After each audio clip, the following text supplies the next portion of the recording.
여러분 안녕하십니까? 10월 5일 금요일 뉴스투데이 강원입니다. 전국에서 처음으로 공립 대안초등학교가 내년에 홍천에서 문을 엽니다. 이 대안교육을 생각하는 학부모들의 관심이 모아지고 있는데요. 그 전형 내용과 시기를 담은 입학 요강이 조만간 발표될 예정입니다. 강화길 기자가 보도합니다. 홍천군 동면 속초초등학교 노천 분교장입니다. 지난해 3월 폐교했습니다. 그 자리에 새로운 건물들이 들어서고 있습니다. 내년 6월쯤 완공되는 대안학교 시설입니다. 전국에서 처음 생기는 공립 대안초등학교인 노천초등학교입니다. 일반 초등학교에 적응하지 못하는 학생들에게 치유와 돌봄 교육을 제공합니다. 교육과정의 60%는 대안교과로 짜여집니다. 철학과 예술, 몸, 프로젝트 등 실험적인 과정들로 운영됩니다. 전체적으로 놀이터가 좀 많아요. 왜냐하면 아이들이 좀 여유롭게 살았으면 좋겠다라는 거. 그다음에 확장된 공간, 가변의 공간이 있는데 하나의 공간을 가지고 한 목적을 쓰는 게 아니라 여러 가지 수업들이 같이 들어올 수 있는 그런 것들이 좀 많죠. 학부모들의 가장 큰 관심은 이 학교의 개교 시점입니다. 강원도교육청은 개교 시점을 탄력적으로 운영할 방침입니다. 이 학교는 모두 신입생을 선발하는 일반 학교와 달리 전입학교입니다. 1학년을 제외한 2학년부터 6학년까지 모두 전입생을 선발합니다. 정원은 108명입니다. 강원도에서 60명, 전국에서 30명을 뽑습니다. 나머지 18명은 위탁 학생을 받습니다. 사회통합과 다양성 전형으로 반반씩 뽑습니다. 교육청의 고민은 사회통합 전형입니다. 대안교육을 희망하는 다양성 전형과 달리 사회통합 전형은 가정폭력과 아동학대 피해 학생들을 주로 대상으로 합니다. 때문에 전입 시기를 3월이나 9월로 고정하면 수시 전입이 불가능해집니다. 저희는 3월, 9월하고는 상관이 없습니다. 전입 학교이기 때문에 저희가 공사가 다 완공되는 거에 맞춰서 학부모들이 요구하는 대로 전입 시기를 별도로 정할 수가 있습니다. 강원도교육청은 학부모들의 다양한 요구를 반영해 전형 방법과 개교 시기를 다음 주쯤 발표하겠다고 밝혔습니다. MBC 뉴스 강화길입니다.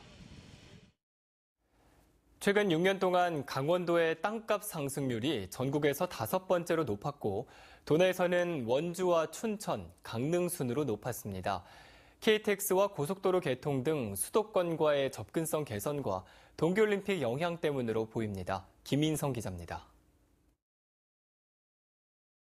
송석준 국회의원이 공개한 최근 6년간 전국 땅값 상승률 현황 자료에 따르면 강원도는 전국에서 5번째로 땅값 상승률이 컸습니다.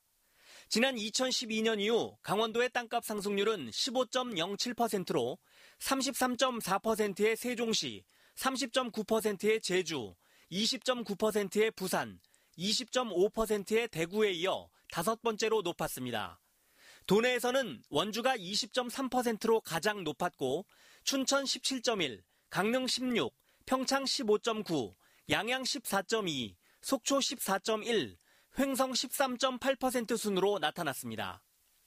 땅값 상승률이 높은 지역은 동계올림픽과 교통망 확충이라는 두 가지 특징이 나타납니다.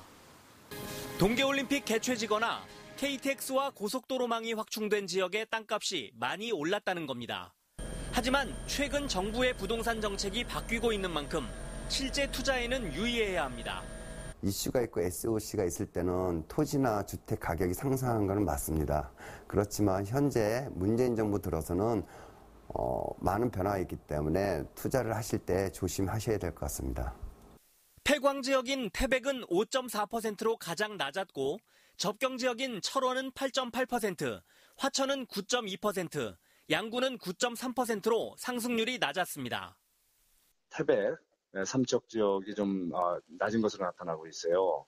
그래서 이런 점에서는 우리 낙후 지역에 대한 이런 균형발전 차원에서의 특별한 배려 필요하고, 그리고 이렇게 과열 지역에 대해서는 또 투기적 혐의가 없는지 이런 거에 대해서는 또 면밀한 정부의 대응이 좀 필요할 것 같습니다. 한편 세종시와 제주도를 제외한 전국 시군구 가운데 땅값이 가장 많이 오른 곳은 부산 해운대구와 대구 달성군으로 나타났으며 원주시는 전국에서 18번째였습니다. MBC 뉴스 김인성입니다. 원주 문막의 SRF 열병합발전소 건설 사업이 원창목 시장의 포기 선언에도 불구하고 업체는 계획대로 사업을 추진하고 있습니다. 하지만 원주시는 절대 불가하다는 입장을 고수하고 있어 갈등이 불가피해 보입니다. 권기만 기자가 보도합니다. 문막 SRF 열병합발전소 건설 사업을 추진하는 원주에너지는 미세먼지의 주요 원인이 되는 질소산화물 배출을 줄이기 위한 설계 변경을 진행하고 있습니다. 환경부가 통합 환경허가 과정에서 질소산화물 배출 기준을 기존 35ppm에서 25ppm으로 강화하도록 요구했기 때문입니다. 한 달가량 걸리는 설계 변경이 끝나는 대로 다시 허가 신청을 한다는 계획입니다. 이미 환경영향 평가를 완료한 사업인 만큼 사실상 이름만 바뀐 통합 환경허가를 받는데 큰 어려움은 없을 것으로 보고 있습니다. 발전소 건설을 위해 이제 원주시의 건축허가만 남겨둔 상태인데 원주시는 발전소 건설에 반대 의사를 분명히 하고 있습니다. 더군다나 발전소 건설의 명분이었던 화이트화 관광단지 조성 없이 발전소만 들어서는 것은 절대 안 된다는 게 원주시의 입장입니다. 이렇게 되면 결국 원주시와 업체 간 소송전으로 번질 가능성이 높게 점쳐지고 있습니다. SRF 열병합발전 하냐 안 하냐 당연히 안 한다고 그랬고 그렇게 할 생각입니다. 다만 시장의 권한 밖의 것을 가지고서는 할 수 있는 부분에 대해서는 고민해봐야 되지 않을까 그런 생각은 갖고 있습니다. 한편 화이트화 관광단지 조성 사업은 사업에 대한 강원도의 관광단지 지정 기한이 다음 달로 다가온 가운데 업체에서 기한 연장을 요구하고 있는 상태입니다. MBC 뉴스 권기만입니다. 벼 품종 하면 오대벼만 알고 계시는 분들이 많으실 텐데요. 양양 지역에서는 맛들임이라는 신품종 재배가 늘고 있는데 하지만 농협에서는 수매를 꺼리고 있다고 합니다. 무슨 사연인지 김형호 기자가 보도합니다. 누렇게 익은 황금 들판에서 벼 수확이 한창입니다. 콤바인으로 탈곡을 거친 벼가 금세 포대에 가득 찹니다. 여기 있는 벼는 맛들임이라는 품종인데요. 생산량이 많고 밥맛도 좋아서 농민들이 갈수록 재배를 선호하고 있습니다. 도내에서는 조생종인 오대벼 재배 비중이 높은데 양양 지역은 올해 맛들임 품종이 60%가량을 차지했습니다. 하지만 농민들은 관할 농협에서 수매를 꺼려 판로를 걱정하고 있습니다. 전량을 못 받아준다 하는 얘기를 하는데 다소나마 병충해도 강하고 수확도 좀 낮고 이건 농협에서 안 받아주면은 이건 보관할 창고가 있나 그들이래요. 일부 농협에서는 오대벼는 전량 수매하지만 맛들임벼는 수매량을 경지 면적의 30%로 제한하는 등 달가워하지 않고 있습니다. 벼 건조 저장 공간이 부족하다는 이유를 내세웠지만 속내는 생소한 품종의 쌀을 소비자들에게 팔 자신이 없다는 겁니다. 농협에서는 또 이제 권장하는 품종이 있잖아요.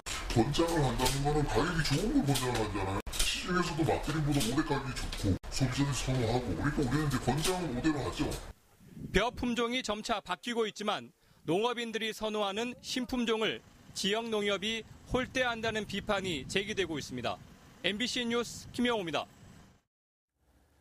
강원도교육청과 도내 교육부 산하 공공기관의 장애인 의무 고용률이 제대로 지켜지지 않는 것으로 나타났습니다. 김혜영 국회의원이 교육부에서 제출받은 자료에 따르면 지난해 강원도교육청의 장애인 의무 고용률은 1.8%로 법으로 규정한 3.2%에 크게 못 미쳤습니다. 강원대병원도 2.98%로 의무 고용률에 미달한 반면 강릉 원주대 치과병원은 4.03%로 그 기준을 충족했습니다. 2018년 외국인 단기 계절 근로자를 고용한 농가에서도 이제 일자리 안정 자금을 받을 수 있게 됐습니다.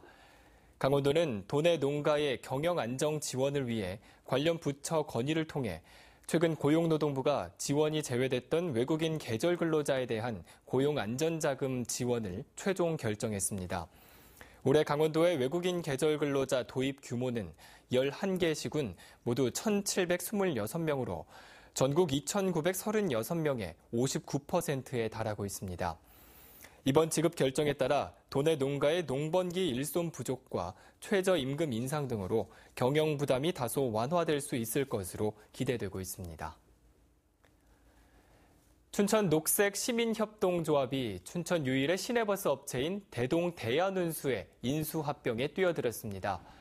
대동대한운수 매각주관사인 사마회계법인이 인수의향서를 접수한 결과 춘천 녹색시민협동조합 한 곳이 인수의사를 밝혔습니다. 춘천시민조합은 인수금으로 39억 원을 제시했는데 7억 5천만 원을 들여 신주를 인수하고 나머지 31억 5천만 원으로 회사채 등 부채를 갚는 조건을 내놨습니다. 매각 측은 오는 8일까지 입찰을 진행해 우선 협상 대상자를 선정하고 오는 19일 관계인 집회에서 표결에 붙일 예정입니다.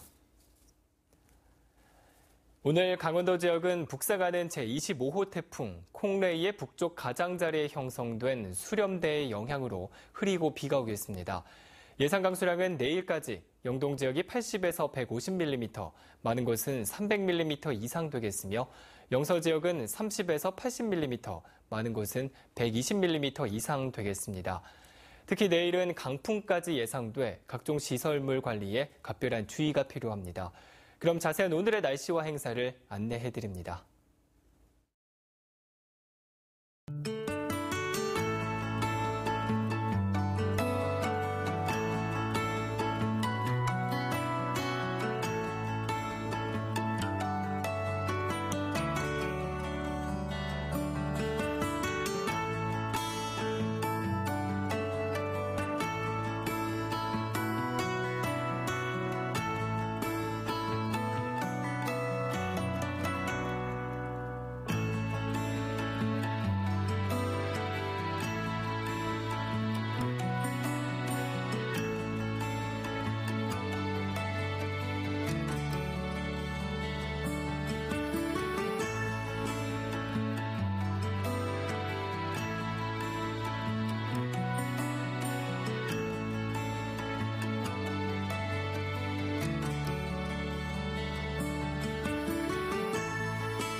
오늘부터 원주 종합운동장에서 열릴 예정이었던 2018 원주시 중소기업 우수제품 박람회가 태풍의 영향으로 다음 주로 연기됐습니다.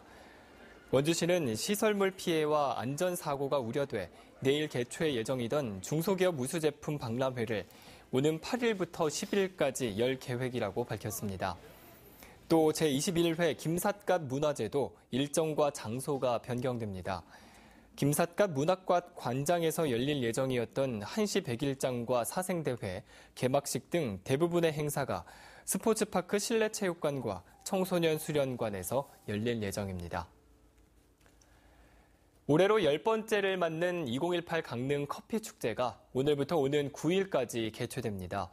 강릉 녹색도시 체험센터 이젠과 강릉항 커피거리 등에서 열리는 2018 강릉 커피축제는 백인 백미 바리스타를 비롯한 퍼포먼스와 바리스타와 핸드드립 어워드 등의 경연, 그리고 유명 가수 공연 등이 마련됩니다. 또 관광객들이 참여하는 커피 로스팅과 추출 체험, 강릉 커피 세미나와 커피 스탬프 랠리 등도 함께 열립니다. 오늘 개막하는 커피 축제에는 마마 세계 저울박물관 등 강릉 지역 8개 사립박물관도 참여해 희귀 유물 130여 점을 전시하는 연합展도 펼쳐집니다. 강원도교육청의 행복교육지구 사업이 기존 7개 지역에서 내년에는 12개로 확대됩니다. 내년에 새로 지정되는 행복교육지구는 속초시와 삼척시, 홍천군, 평창군, 양구군 등 5개 지역입니다. 행복교육지구는 교육청과 지자체가 협약을 맺고 마을과 학교의 협력을 통해 지역 밀착형 혁신교육을 만들어가는 사업으로 재원은 교육청과 지자체가 공동 분담합니다. 새로 지정되는 5개 지구에는 도교육청과 각 시군이 4년간 40억 원씩 모두 80억 원의 예산을 지원해 지역과 밀착된 혁신 교육을 실현할 계획입니다. 2018 평창 동계올림픽 대회와 동계 패럴림픽 대회가 올해 스포츠 트래블 시상식에서 최우수 종합 스포츠 대회로 선정됐습니다. 스포츠 트래블 어워드는 미국 스포츠 전문 매거진인 스포츠 트래블이 독자들과 일반인들을 대상으로 온라인 투표를 통해 선정됐습니다. 평창 조직위는 평창 동계올림픽 대회는 문화와 경제, 환경, ICT, 평화올림픽으로서 전 세계뿐만 아니라 남북 관계에도 큰 성과를 이뤘다고 수상 소감을 밝혔습니다. 이상으로 뉴스투데이 강원을 마칩니다. 시청해주신 여러분 고맙습니다.